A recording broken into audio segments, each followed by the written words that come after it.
Salam guys! Isu fitnah di platform digital kembali panas. Ahli Parlimen Tasik Gelugor, Datuk Wan Saiful Wan Jan, mengambil tindakan undang-undang terhadap Tun Faisal Ismail Aziz, Ketua Penerangan Bersatu, atas kenyataan yang didakwa bersifat fitnah di YouTube. Menurut Wan Saiful, kenyataan Tun Faisal menerusi saluran The Tiger Show Podcast pada 31 Oktober 2025 telah mendakwa beliau menerima projek Jana Wibawa. Merujuk tuntutan yang dihantar pada 3 Disember 2025 oleh peguamnya, Wan Saiful menegaskan kenyataan itu telah memberi kesan buruk kepada namanya.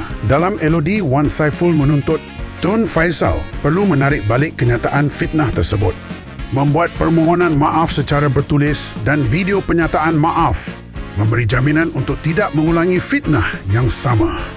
Tun Faisal perlu menanggung semua kos guaman dan perbelanjaan berkaitan dan pampasan 10 juta ringgit atas kerosakan reputasi.